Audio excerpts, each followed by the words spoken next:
les causes inconscientes à la perte de poids. Donc on en a déjà parlé.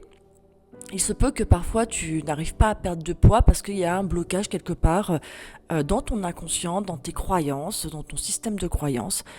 Par exemple, tu es très mal à l'aise à imaginer être quelqu'un de beau. De mince, de beau, qu'on regarde dans la rue.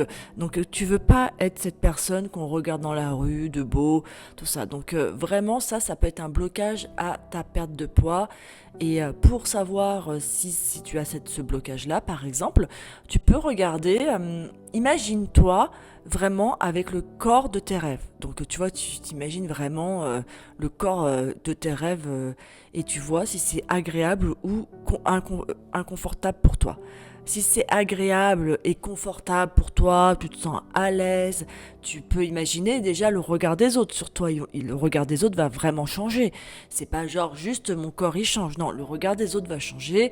Imagine-toi, en plus on est en période estivale, à la plage. Imagine-toi avec le corps de tes rêves musclés, fit, comme tu voudrais en fait. Est-ce que ça changerait quelque chose pour toi? Est-ce que tu te sentirais à l'aise? Est-ce que tu acceptes les regards des autres? Est-ce que c'est confortable déjà ça pour toi? Ça c'est déjà une cause interne qui peut bloquer ta perte de poids. Il y a aussi, il peut avoir aussi une espèce de loyauté familiale.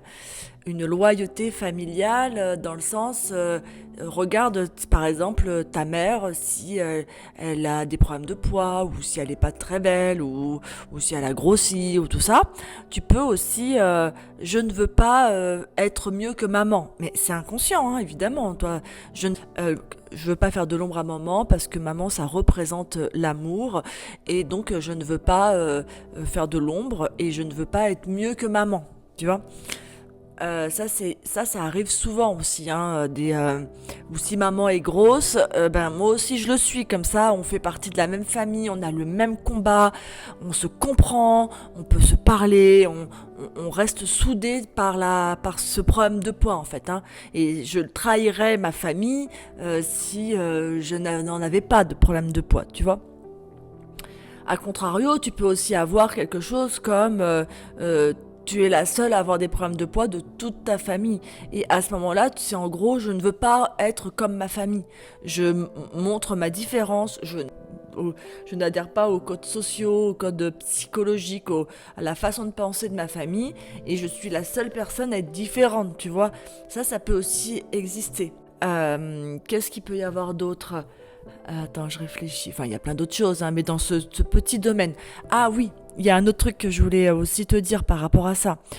Tu peux aussi avoir des difficultés à être belle, entre guillemets, enfin en tout cas la meilleure version de toi, parce que tu es maman maintenant. Et une maman, eh ben, elle est pas, on la regarde pas dans la rue, elle est pas sexy, elle s'habille comme une maman. Et donc inconsciemment, pour être sûr je regarde, j'allais dire, pour être sûr d'être une bonne maman, tu t'es coupé de tout le reste, de tout le côté séduction, beauté, tout ça. Ça prenait trop de place peut-être dans ta vie, tu t'es coupé de ça. Donc en prenant du poids, t'es obligé de te consacrer, hein, de consacrer dans le côté sacré aux enfants. Et tu te bloques de toute séduction possible, toute interférence, t'as tué tous les bruits autour possibles. Donc tu es vraiment focus sur ton éducation des enfants, enfin le mot éducation me plaît pas. Tu es focus sur élever tes enfants, hein, les faire grandir vers le haut. On n'éduque pas, hein, on les élève. Hein. Donc tu t'as coupé et tu prends du poids et donc t'arrives plus à avoir une identité. Le passage d'identité de femme dans la séduction, la beauté, tu t'habilles, tu te fais belle et tout ça, ça prend beaucoup de place dans ta vie pour trouver le mari idéal entre guillemets. Ça prend du temps, enfin ça t'a pris du temps et quand tu deviens maman, femme, c'est comme si ça c'était, maintenant je dois rentrer dans ce rôle-là. Et donc maintenant, je ne peux plus être, je suis une maman, je ne peux plus être une femme séduisante, tout ça. Bon, je pense que tu as un peu compris l'idée.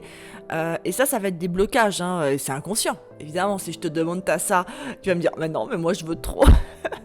Moi, je veux trop être belle, m'habiller bien et tout, tu vois, mais il y a un truc inconscient qui a peur de toi-même. Il y a une partie de toi qui combat contre une autre partie de toi. Et tant que tu as une partie de toi qui combat contre une autre partie de toi, tu peux faire tous les régimes que tu veux, tout ce que tu veux, tout machin, ça marchera pas. Bon, donc en gros, si tu veux qu'on fasse le travail ensemble, donc c'est 6 mois, hein, parce que moi je peux pas te faire maigrir, enfin je peux pas t'aider à maigrir, je vais rien faire du tout d'ailleurs, c'est toi qui vas le faire. Je vais pas t'aider à maigrir, à reconstruire ta façon de penser qui accepte le changement de ton corps.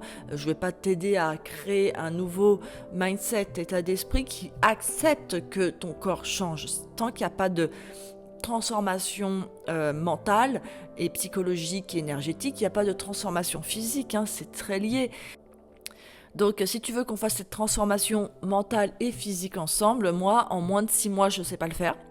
Donc évidemment, les premiers mois sont plus intensifs et après, il y a du travail personnel de vraiment expérimenter dans la matière, de l'implémenter dans la matière, de le manifester, et ça prend du temps.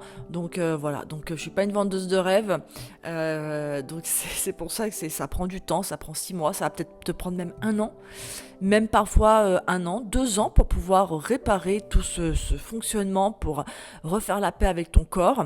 Et si ça t'intéresse, lien en bio là-haut, pas dans la chambre des enfants, lien en bio, on commence le 5 septembre, donc les clôtures se font le 4 septembre. Après, c'est trop tard, je lance un groupe et on y va, hein, comme on a déjà fait, comme j'ai déjà fait plusieurs groupes. Là, je lance un nouveau groupe, donc je suis très contente et en joie de pouvoir le faire et de pouvoir vous accompagner. Vous serez à votre tour des relais après pour partager aux autres. Mais voilà, donc un nouveau groupe secret. Le 5 septembre, on commence la rentrée. En plus, il y a pas de côté marketing, on commence avant les vacances pour être belle en maillot de bain. Il n'y a pas de tout ça. Moi, je suis hors ça. Je suis hors côté marketing et je ne veux pas que vous soyez comme ça. Enfin, vous faites comme vous voulez. Mais voilà, on est en septembre, donc maintenant l'été est passé. Donc si t'as bien souffert de l'été, de ton poids et que t'en as vraiment marre, pense-y, c'est maintenant. Il nous faudra bien 1 année pour régler le problème. Donc allez, on y va. Je t'attends 5 septembre, on attaque. Les ateliers se feront le soir à 20h et si on est trop nombreux, j'ouvrirai d'autres créneaux. À bientôt, on y va, bisous, ciao.